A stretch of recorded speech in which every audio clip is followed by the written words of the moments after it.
ಎಲ್ಲರೂ ಹೇಗಿದ್ದೀರಾ? ಎಲ್ಲರೂ ಸೂಪರ್ ಆಗಿದ್ದೀರಾ ಅಂತ ಅನ್ಕೋತೀನಿ. ಇವತ್ತೇನಾಯಿತು ಅಂದರೆ ಮಾರ್ಕೆಟಿಗೆ ಹೋಗಿದ್ದೆ, ಒಂದಿಷ್ಟು ತರಕಾರಿನ ತೊಳೆದಿತ್ತು. ಸೊ ನಾನು ಪುದೀನ ಸೊಪ್ಪನ್ನು ಕೂಡ ತೊಗೊಂಡು ಬಂದಿದ್ದೀನಿ.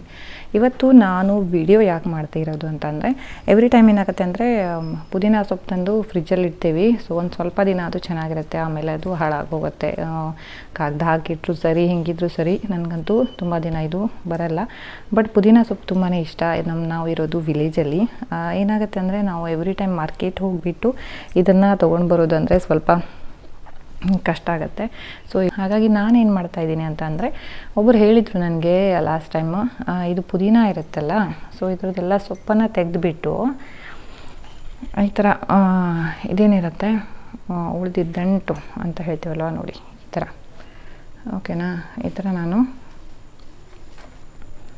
ಇದು ಪುದೀನ ಸೊಪ್ಪು, ಇದರಲ್ಲಿರೋ ಸೊಪ್ಪನ್ನೆಲ್ಲ ಈ ಥರ ತೆಗೆದುಬಿಟ್ಟು ಇದನ್ನು ನೆಡಬೇಕು ಅಂದ್ಕೊಂಡಿದ್ದೀನಿ. ಇದಕ್ಕೆ ಆಲ್ರೆಡಿ ಬೇರು ಕೂಡ ಬಂದಿದೆ, ನೀವು ನೋಡಿದರೆ ಗೊತ್ತಾಗತ್ತೆ. ನೋಡಿ, ಇಲ್ಲಿ ಕಾಣಿಸ್ತಾ, ಇಲ್ಲಿದೆ.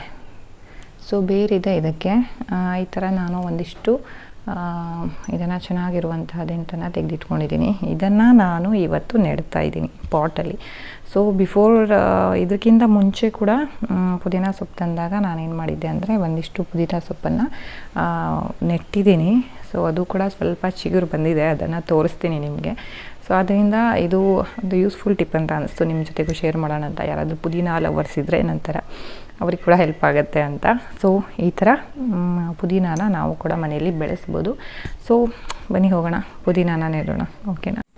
ನೀವು ನೋಡ್ತಾ ಇರ್ಬೋದು, ಈ ಒಂದು ಸೊಪ್ಪನ್ನು ನಾನು 15 ಡೇಸ್ ಬ್ಯಾಕ್ ಪುದೀನ ಸೊಪ್ಪು ತಂದಿದ್ನಲ್ವ, ಆವಾಗ ಅದರದ್ದು ದಂಟೇನಿದೆ ಅದನ್ನು ನೆಟ್ಟಿದ್ದೆ. ನೋಡಿ, ಇದು ತುಂಬ ಚೆನ್ನಾಗಿ ಚಿಗುರು ಬಂದಿದೆ. ಅಂದರೆ ನಾವು ಕೂಡ ಮನೆಯಲ್ಲಿ ಆರಾಮಾಗಿ ಪುದೀನ ಸೊಪ್ಪನ್ನು ಬೆಳೆಸ್ಬೋದು ಅಂತ ನನಗೆ ಕನ್ಫರ್ಮ್ ಆಯಿತು. ಹಾಗಾಗಿ ನಾನು ಈ ಸಲ ಪುದೀನ ಸೊಪ್ಪು ತುಂಬಾ ಚೆನ್ನಾಗಿತ್ತು ಲಾಸ್ಟ್ ಟೈಮ್ ತಂದಿರೋದಕ್ಕಿಂತ. ಹಾಗಾಗಿ ಅದರದ್ದು ಒಂದು ದಂಟೇನಿದೆ ಅದನ್ನು ಕೂಡ ನಾನು ಮತ್ತೊಂದು ಪಾಟಲ್ಲಿ ಹಾಕಿದ್ದೀನಿ. ಸೊ ನೋಡೋಣ ಹೆಂಗೆ ಗ್ರೋ ಆಗುತ್ತೆ ಅಂತ. ನೆಕ್ಸ್ಟ್ ವೀಡಿಯೋದಲ್ಲಿ ಶೇರ್ ಮಾಡ್ತೀನಿ ಹಿಂಗೆ ಗ್ರೋ ಆಯಿತು ಅಂತ. ಉಳಿದಂಥ ಸೊಪ್ಪನ್ನು ನಾನು ಒಂದು ಏರ್ಟೈಟ್ ಕಂಟೈನರಲ್ಲಿ ಹಾಕಿಬಿಟ್ಟು ಇದರಲ್ಲಿ ಫ್ರಿಜ್ಜಲ್ಲಿ ಸ್ಟೋರ್ ಮಾಡ್ತಾ ಇದ್ದೀನಿ. ಮತ್ತೊಂದು ಟಿಪ್ನ ನಿಮ್ಮ ಜೊತೆಗೆ ಶೇರ್ ಮಾಡಲಿಕ್ಕೆ ಇಷ್ಟಪಡ್ತೀನಿ. ಅದೇನಂತಂದರೆ, ಇದು ಹಸಿಮೆಣಸು. ಸೊ ಎಲ್ಲರಿಗೂ ಇವತ್ತು ನಮಗೆ ಡೈಲಿ ಅಡುಗೆಯಲ್ಲಿ ನಾವು ಹಸಿಮೆಣಸನ್ನು ತುಂಬಾ ಉಪಯೋಗಿಸ್ತೀವಿ. ಕೆಲವೊಬ್ಬರಿಗೆ ಇದರಿಂದ ಆ್ಯಸಿಡಿಟಿ ಎಲ್ಲ ಇರುತ್ತೆ, ಆರೋಗ್ಯ ಸಮಸ್ಯೆ ಆಗುತ್ತೆ.